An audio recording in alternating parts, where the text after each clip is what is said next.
विठल विठल विठल पांडुरंगा विठल विठल विठल पांडुरंगा विठल विठल विठल पांडुरंगा विठल विठल विठल पांडुरंगा दावनद्रुमलतेषु अवायां गणेषु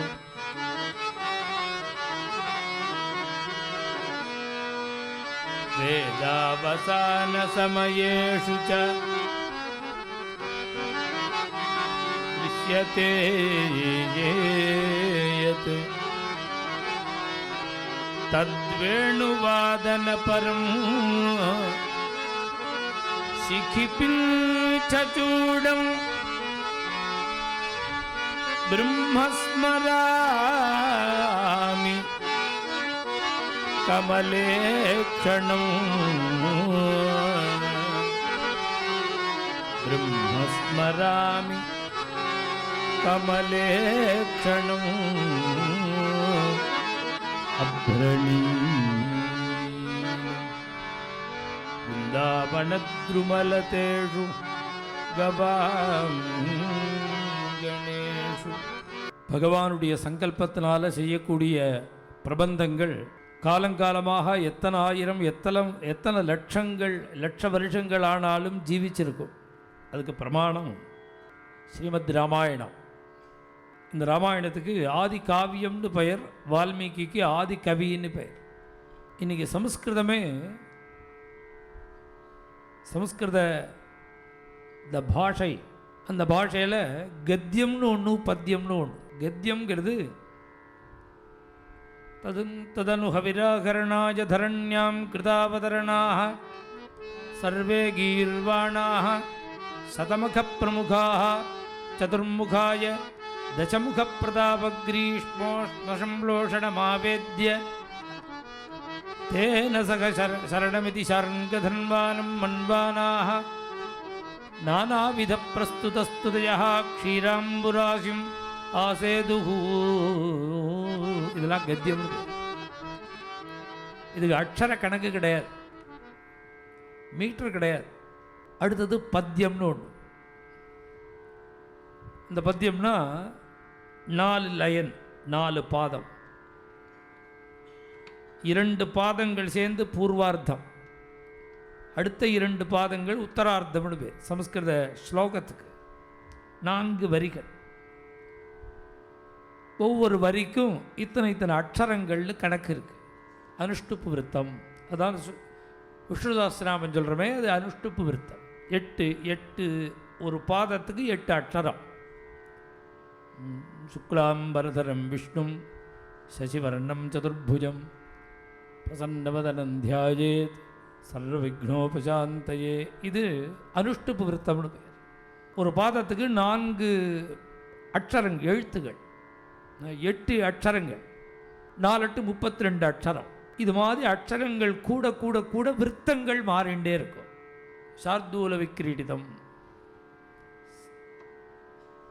ஸ்ரக்தரா, வசந்த திலகா. இப்போ சுக்லாம்பரதனம் விஷ்ணு சசிவர்ணமும் ஸ்லோகம்தான். பர்காபீடம் நடவரவபுகு கர்ணயோः கர்ணிகாரம் விப்ரத்வாசः கனககபிஜம் வைஜயந்தீம் ச மாலாம் ரந்த்ரான்வேணோ ரதரசுதயா பூரயம் கோபவ்ருந்தை பிருந்தாரண்யம் ஸ்வபதரமணம் பிராவிஜத் கீதகீர்த்திகி. இதுவும் ஸ்லோகம்தான்.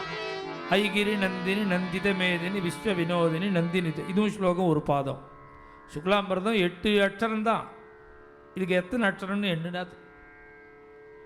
அக்ஷரங்கள் கூட கூட விருத்தம் வேற, அதுக்கு பெயர் வேற.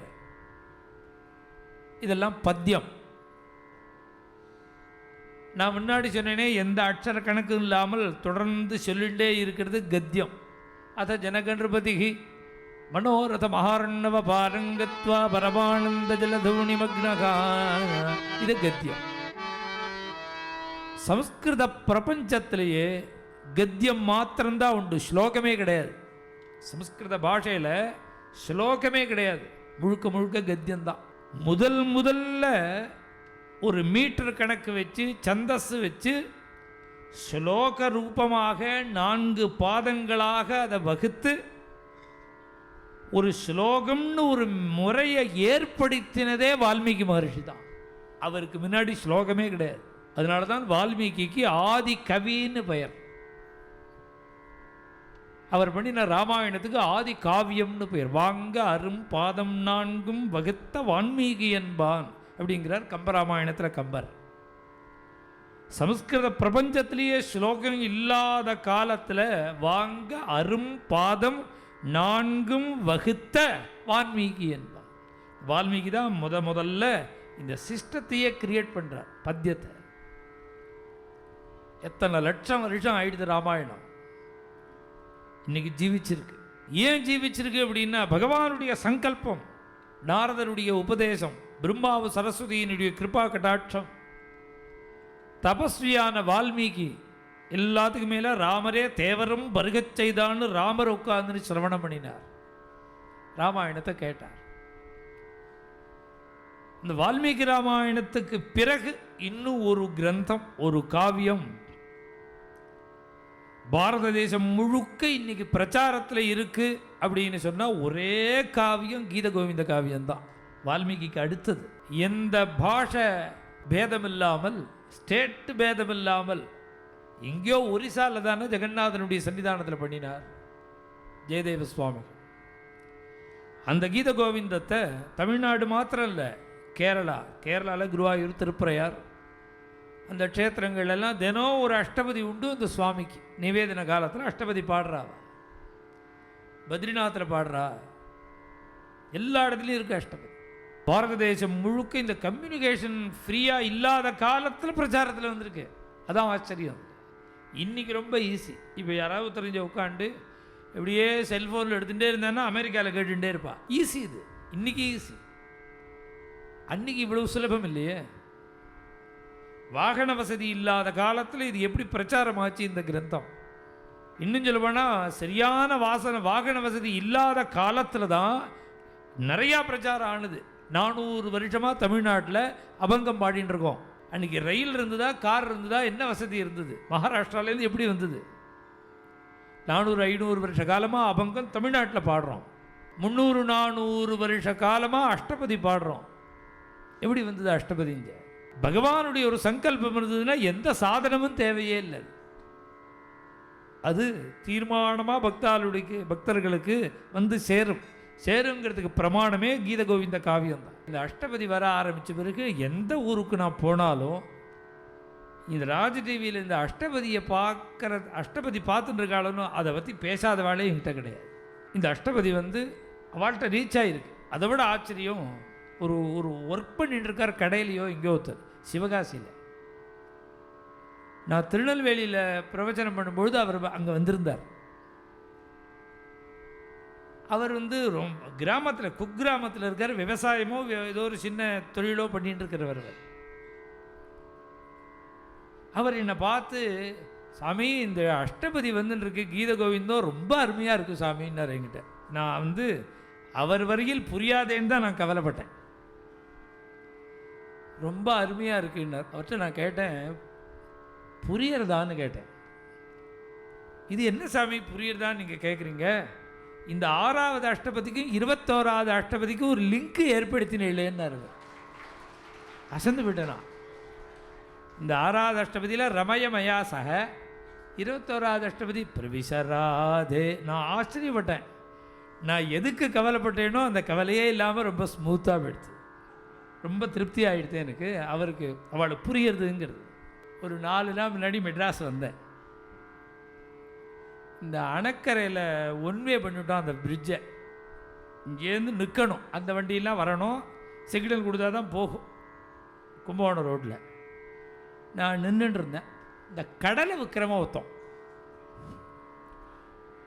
இந்த வண்டி நான் நின்ன உடனே கிட்டக்கு சாமி ரொம்ப அருமையாக இருக்குது சாமி, கார்த்தால வேளையில் உங்கள் குரலை கேட்குறதே எங்களுக்கெல்லாம் ரொம்ப திருப்தியாக இருக்குது சாமி ரொம்ப நன்னா இருக்குன்னா அவன் ஏதோ விற்றுன்னு இருக்கான்.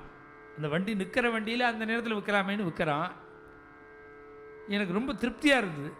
பேசிகிட்டே இருக்கும்போது சொல்கிறான், தினப்படி உங்கள் குரலை கார்த்தால் கேட்காம உங்களை பார்க்காம இருக்கிறது இல்லை சாமி. நான் முஸ்லீமாக இருந்தாலும் எனக்கு ரொம்ப பிடிச்சிருக்கு சாமின்னு. அவன் ஒரு முஸ்லீமா, அவன் அப்புறம்தான் முஸ்லீம்னே சொல்கிறான். நான் தான் ஆச்சரியப்பட்டேன். இது மாதிரி ஒரு லௌகீகமாக ஒரு மீடியாவினுடைய வசதி நமக்கு இருக்கிறதுனால இந்த சத்சங்கம் எந்த அளவுக்கு போய் ரீச் ஆகிருக்கு பாருங்கள் எல்லாருக்கும். இது மாதிரி ஒரு டிவி, ராஜ் டிவியில் அவர் அவ்வளோ ஸ்ரத்தையாக எடுக்கிறதுனால தானே எல்லாருக்கும் போய் சேர்றது. இந்த 2 விஷயம் 2 பேர் சொன்னதை கேட்டு இவா 2 பேரும் அஷ்டபதி தான் பார்த்துருக்கா. அந்த முஸ்லீமும் அஷ்டபதி பார்த்துட்டு தான் சொல்கிறார். இந்த சிவகாசி அவரும் அஷ்டபதி பார்த்துட்டு தான் சொன்னார். அதில் ஒரு நம்பிக்கை வந்தது, ஒரு திருப்தி வந்தது. அவர் புரியாதோன்னு நினச்சமே ஓரளவு அப்படி இல்லை, புரியுறது. 10 அஷ்டபதி முடிஞ்சு 11வது அஷ்டபதி ஸ்லோகம் சொல்லி நாமாவளியோடு பூர்த்தி பண்ணியிருக்கேன். 10வது அஷ்டபதி ஆயிருக்கு. அஷ்டபதியோட தன்மையே என்ன அப்படின்னு கேட்டால், சாதாரண நிலையில் இருக்கிற ஒரு ஜீவனுக்கு உயர்ந்த ஒரு பிரேம பக்தி வர வரையில் உள்ள படிகள் தான் இந்த அஷ்டபதியை. ஒவ்வொரு அஷ்டபதியும் ஒரு படி மாதிரி நமக்கு. அதில் 7வது அஷ்டபதி இருக்கு. 8வது 9வது அஷ்டபதி ராதா விரகம். ராதாதேவி கிருஷ்ண பிரேமேல் அப்படியே உருகினது. இதுக்கு மானலீலேன்னு பேர். பிருந்தாவனத்தில் மானச சரோவர்னு ஒரு இடம் இருக்குது. அங்கே மானலீல், அந்த படமே ராதையோட படம். கண்ணு கண்ணீருமா ராதை உட்காந்துருப்பா. கீழே மானலீலேன்னு போடு. கிருஷ்ணன் வந்து ராதையை சமாதானப்படுத்தி அவளை கௌரவப்படுத்துகிறான். 8வது 9வது அஷ்டபதி. இந்த ராதையினுடைய விரக தாபத்தை சகி கிருஷ்ணன்ட்ட வந்து தெரிவிக்கிறது 8வது 9வது அஷ்டபதி. 10வது அஷ்டபதி இப்படி ஒரு பக்தாள் பகவத் விரகத்தில் தப்பிக்கும் பொழுது பகவான் என்ன பண்ணுவான்னார், அவன் தேடி வருவான். அவரை கிருஷ்ணனுக்கு பக்தாள்கிட்ட எவ்வளவு ஒரு பிரேமேங்கிறத காமிக்கிறது 10வது அஷ்டபதி. பகவத் வாத்சல்யம், பகவானுக்கு எவ்வளவு பிரேம பக்தாள்டேன். அகமிக நிவசாமி யாகி ராதா, நான் அங்கேயே இருக்கேன், நீ போய் ராதையை அழிச்சிருவான்னுட்டார். நான் சொன்னதாக சொல்லி ராதையை அழிச்சிடுவான்னு கிருஷ்ணன் சொல்ல சகி ராதாதேவிட்ட வந்தா, கிருஷ்ணன் ஒன்று அழிச்சுன்னு வர சொன்னான் அப்படின்னு சொல்கிறான். நீ தான் கிருஷ்ணா கிருஷ்ணா கிருஷ்ணான்னு உருகிறேன்னு நினச்சிக்காத. அங்கே போய் பார்த்தேன், கிருஷ்ணன் எவ்வளவு உருகிறான் தெரியுமா ஒன்று நினச்சி.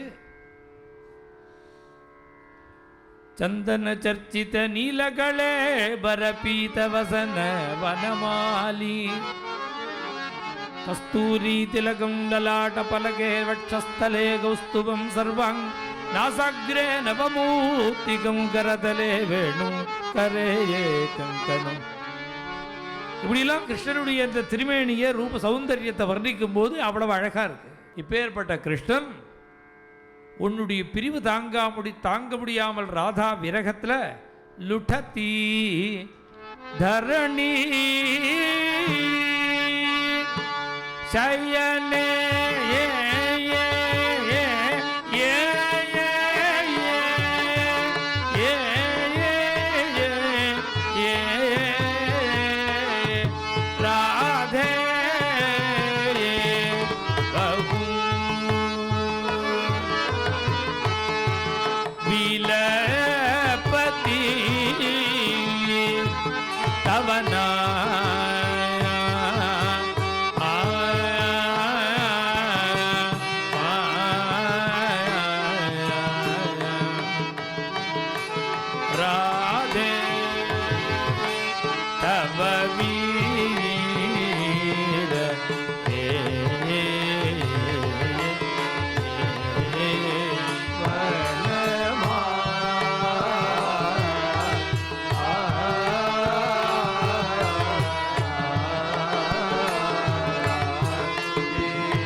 அந்த அப்பேற்பட்ட நீலமேக சியாமளவர்ணன் பீதாம்பரதாரியான அந்த கிருஷ்ணன் கல்லு முள்ளு இது எதையும் பார்க்காமல் பூமியில உன்னுடைய பெயரை சொல்லிண்டே பிருந்தாவன அந்த காட்டுல அங்க பிரதட்சிணம் பண்றான்.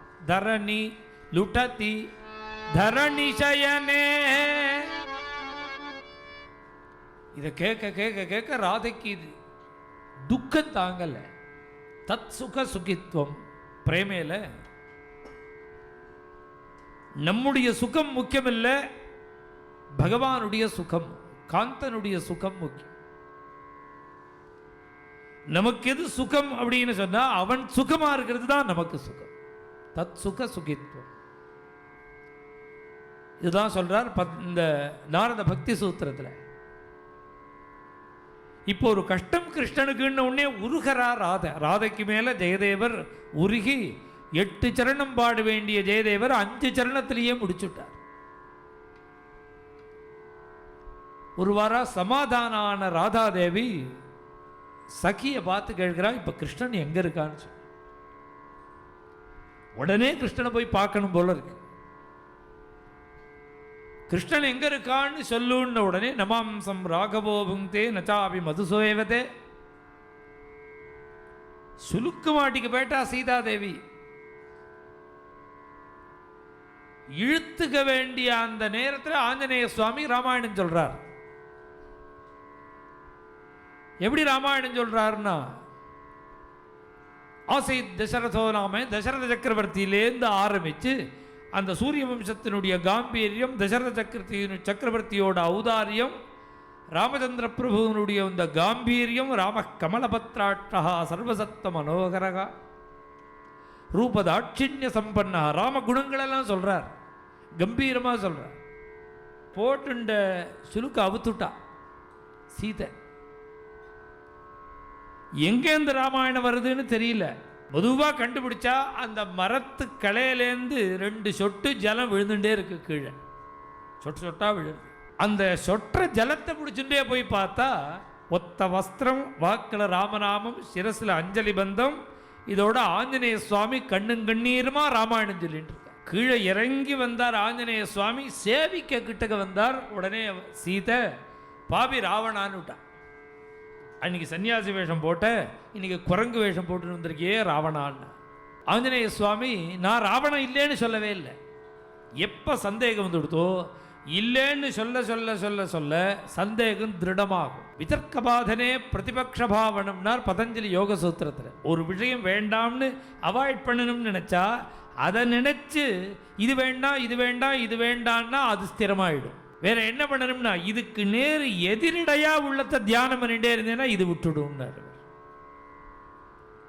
ஒருத்தட்ட நமக்கு கோபம் வந்ததுன்னா அதையே நினைச்சிட்டு இருந்தா துவேஷம் ஜாஸ்தியா போயிடும். அவர் நமக்கு நல்லது பண்ணிருப்பாரோ அந்த நல்லதை நினைக்க ஆரம்பிச்சுட்டா இந்த துவேஷம் நீங்கிடும். இது சிம்பிளா சொல்றேன். இது மாதிரி தான் எல்லாமே. தியான யோகமே இதுதாங்கிறார். நான் ராவணன் இல்லை ராவணன் இல்லைன்னு சொல்லிவிட்டா அவள் ஒத்துக்குவா போறா?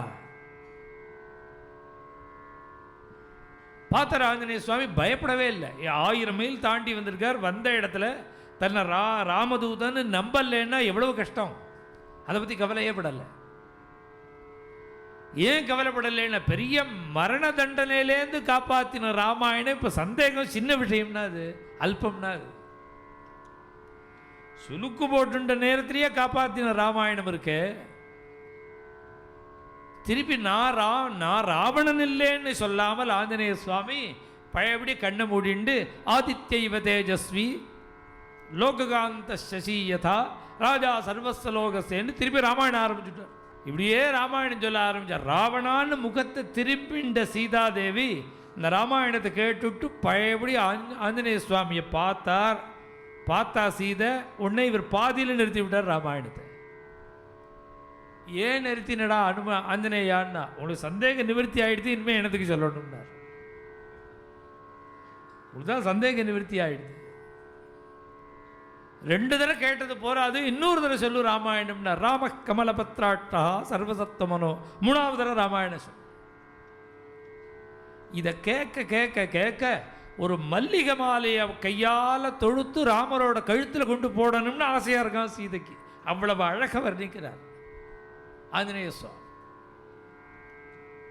ஒரு வழியாக சமாதானம் எல்லாம் ஆகி நம்பிக்கை வந்து இனிமே யதார்த்தத்தை பேச வேண்டிய சந்தர்ப்பம்னு ஒன்று உண்டோன்னு.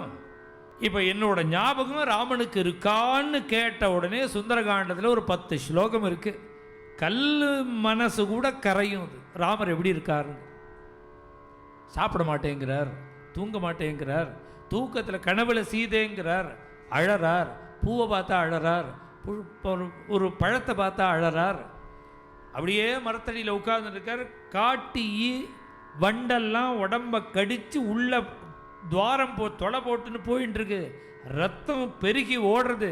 அந்த வண்டு ஈயெல்லாம் விரட்ட மாட்டேங்கிறார் ராமர், தூங்கவே மாட்டேங்கிறார். கஷ்டப்பட்டு லட்சுமண சுவாமி தூங்க பண்ணினான்னா தூக்கத்தில் கனவுல உங்களை பார்த்துட்டு சீதேன்னு கத்துறார். இதுதான் உண்மை. இத்தனை நேரம் ஆஞ்சநேய சுவாமி சொன்னதெல்லாம் உண்மை இல்லை. ஏன்னா ஏற்கனவே விரகத்தில் துடிக்கிறவள்கிட்ட யதார்த்தத்தை சொல்லிவிட்டா அவளுக்கு இன்னும் கஷ்டமாக போயிடுமே. அதனால அவளை ஆஸ்வாசப்படுத்துறதுக்காக அழகையும் காம்பீரியத்தையும் வர்ணித்தார் ஆஞ்சநேய சுவாமி. இப்போ யதார்த்தத்தை சொல்ல வேண்டிய நிலையில் ஞாபகம் இருக்கான்னு கேட்ட உடனே ராமன் படுற பாட்டெல்லாம் சொன்ன உடனே சீதை சொல்கிறா, ஒரு குடம் அமிர்தத்தில் ஒரு டம்ளர் விஷத்தை கலந்தா மாதிரி உன்னுடைய பேசி உன்னோட குரங்கு புத்தியை காமிச்சுட்டு ஏடாங்கிறார். வானரபாஷிதம்ங்கிறார். சுவாமிக்கே அனுமாருக்கே கொஞ்சம் வருத்தமாக போயிடுது, நம்மளை போய் குரங்குன்னு விட்டாரேன்னு. அப்படிலாம் மொட்டையாக அனுமாரை சொல்ல மாட்டார். சச்சிவோத்தமஹா, மந்திரிகளுக்குள்ள மேதாவி, மகா புத்திசாலி, புத்திமானு, அப்படிலாம் அனுமாரை சொல்லும்போது இப்போ இப்படி சொன்ன உடனே பார்த்தார் சுவாமி, நோட் பண்ணிட்டார் அனுமார் இந்த பாயிண்ட்டை. பின்னாடி உடனே என்ன பண்ணுறார், விஸ்வரூபம் எடுத்துட்டார். குரங்கு புத்தியை காமிச்சேன்னு சொன்னாலும் அவன் என்ன பட்டாணிகளில் பிறக்கிற குரங்குன்னு என்ன நினைச்சேலாம் நீங்கள்? விஸ்வரூபம் எடுக்கிறார். என்னையே நினைச்சுட்டு இருக்காருங்க போது சந்தோஷமா இருக்கு. சாப்பிட மாட்டேங்கிறார், தூங்க மாட்டேங்கிறார்னு அவருடைய நிலைய பரிஸ்திதியை சொல்லும்போது எனக்கு தாங்கலடாங்கிறார் சீதை. எப்படி ராதையை விட்டு பிரிஞ்ச கண்ணன் தரையிலெல்லாம் பிறண்டு கல்லும் முள்ளும் குத்தி ரத்தம் வருதுங்கிறார். இப்போ ஜெயதேவர் சொல்றாரு, இதை வால்மீகி அன்னைக்கே சொல்லியிருக்கார். உடம்புல பெருகி ஆறா பெருகி ஓடுறது ரத்தம், அந்த வண்டையோ தேனியையோ காட்டியையோ ஓட்ட மாட்டேங்கிறான் ராமன். தேவின்னு சொல்லும்போது தேவிங்கிறது ஒரு பக்த பாவம். ராமரை சொன்னாலும் கிருஷ்ணனை சொன்னாலும் அது பகவத் பாவம்.